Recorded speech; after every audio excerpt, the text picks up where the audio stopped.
course, the chat's been on fire all day. So let's get into it, though, right now, Book, because I saw this early on today. I saw rumors on the internets.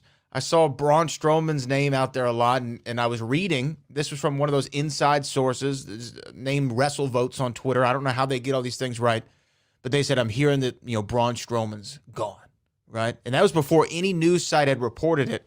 So I was like, well, that can't be true. And then it wasn't 5 minutes later, Fightful, I'll give credit to them, Fightful was the one I saw it on, and it said, here are the 6 names.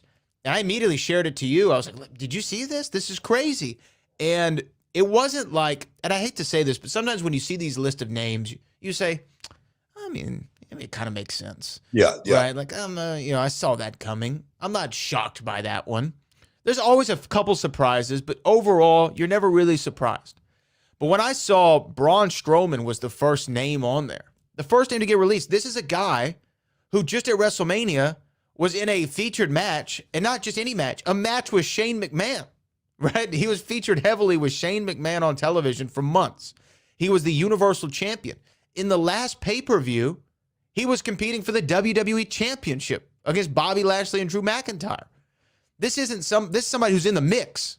You know what I mean? Like, he beat Goldberg at WrestleMania for the title.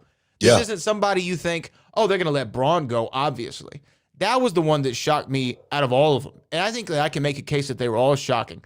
But obviously, you got to start with Braun Strowman. I mean, when you saw that had to make you go, wait a minute. Yeah, it definitely made me go, wow, Braun Strowman. And then I started looking at it, from a business perspective, if it's true. The rumors out there saying Braun Strowman had a huge contract and he was making a lot of money. We're doing budget cuts. That's the one thing you're going to be thinking about, man. Who do we really need? Who's the guys that we really need here, to keep this thing running? And take nothing away from Braun Strowman. He was an enigma. He was a guy that was, somewhat of a throwback to the guys that did it, once before him. You look at Braun Strowman, even being the enigma that he was, it was kind of hard to, match Braun Strowman up with more than, 2 or 3 guys on the roster. It was hard. I mean, I could be wrong. Sure. I get your point. But it was, there again, he was like a throwback to the way the wrestler was back in the day. And the thing is, nothing, nothing against him, as a wrestler or anything, but just think about it.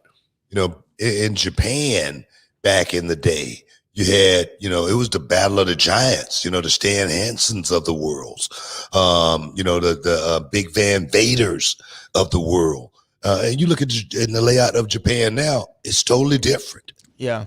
The wrestlers are totally different. Will Ospreay was the IWGP Heavyweight Champion. The way they wrestle now is totally different. And that's the only thing that I'm saying about that right there. I don't think I'm trying to throw any shade or anything like that. But there again, you look at the guys, you say, who are the guys that we're really going to need right now to fuel this thing, to take us to the next level, take us to where we want to be?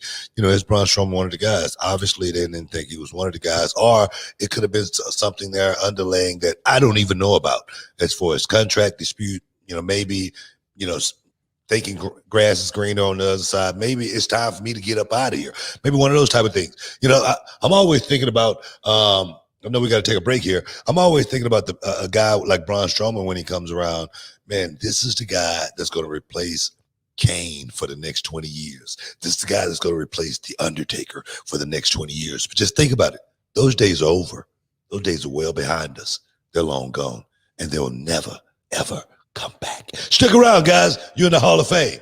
I don't know about the Roman Reigns part, but I think Braun was missing in action a lot because of injury. He had injuries. That's what I was going to bring up too. He had a lot of injuries. And that could have had a factor. I mean, remember that there was one guy in particular who you were like, this is going to be the next world champion. That's Wade Barrett. And Wade Barrett continually had injury. And then at some point, I guess, now this could have factored into the decision. They say, okay, we're paying this guy X amount. We've only been able to use him for X amount of days on his contract. Is it worth keeping him on for that amount of money? I'm sure that came into play. I just thought that Braun, he started to really get it, right? And Braun had one of those light bulb moments. Is when he worked that match with Brock Lesnar, and Brock Lesnar just cold cocked him in the jaw, right? And said, slow down. I think he said, slow the F down, is what he said to him, right? But then after that moment, Braun really, I think, became a major player on the show to where people were like, oh, this could be the next world champion. And there was a time for a while where people were rooting for Braun.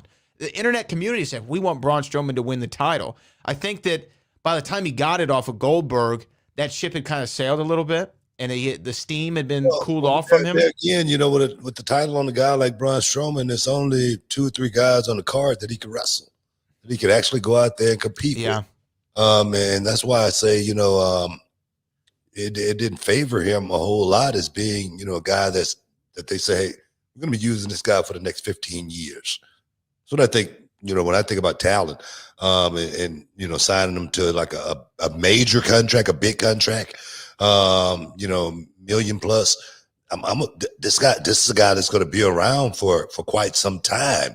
I got to get my money out of this guy. You know what I mean? No, I'm serious. I mean, there's no diss or anything like that, but I got to get my money out of this guy. And you look at a guy like Braun, and you know, I wouldn't call him injury prone or anything like that, but a guy who's had injuries, you know, what we're paying him, what we're getting out of him over a 365-day period is something they're definitely there to think about. Is he a guy that I thought would have been on the radar, on the list? No, I didn't. No. I mean, again, he just worked for the WWE title in the main event of a pay-per-view. Yeah, but obviously, you know, maybe things could be going in a total different direction. And there again, Braun Strowman just got caught up in the middle right there. That just things that happen in this business. Like I said a second ago, nothing lasts forever. It's just unfortunate. And when you look at the Wyatt family, you really looked at that as a vehicle to spin off these major stars. Bray Wyatt has, I think, by everyone's admissions, kind of been up and down, right, within the company. Braun Strowman released. Luke Harper, God rest his soul, was released before he went to AEW. Eric Rowan released. And I really thought that, man, the Wyatt family, that's going to be the vehicle to have all these big stars for the next, as you said, 5, 10, 15 years. And now Bray Wyatt's the only one left standing from that whole group. Is AEW going to pick him up? You think AEW is going to pick up Strowman? You know, I just don't know. That's what D Idol God wanted to know with the 299. Do you think Strowman's a good fit for AEW? Is he a good fit? I don't know. I mean, well, that's the thing. You know what I mean? Braun Strowman runs through that whole roster. But you can patch him up with a couple of guys. You know what? You know, and that's why I say, you know, I really rely on, you know, the past in certain ways to kind of like fuel, you know, what we got going on today. Just imagine we may not be talking about Big Kevin Nash the way we talk about him if he wasn't, you know, the bodyguard for Shawn Michaels in the beginning. The way you know, Big Kev was introduced. He wasn't the guy that was just thrown out there to be a star. He was a star, and the fans knew it, and they wanted to get behind him just because he was big sexy. You know what I mean? Big daddy cool. You know, Diesel. You know, he had some charisma, and the fans gravitated to that. Guy like Braun Strowman, we just threw him out there to become a star. And sometimes, man, it's really, really difficult when you put out there under the bright lights to be able to go out there and pull it off. Not saying that he didn't do a hell of a job, but being introduced the way that he was introduced as the monster among men, he had to be bigger than everybody every single night. And to rise to that occasion, man, it's a rough task.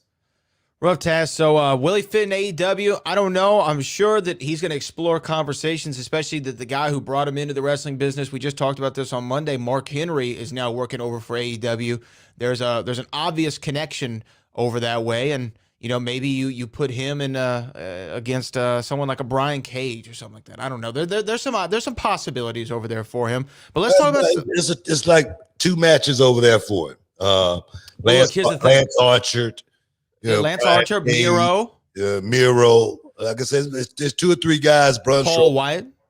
But no, that's not going to They've happen. done it before. Mark Henry. Henry. It's a possibility. It could happen. He's the world's strongest man versus the monster among men.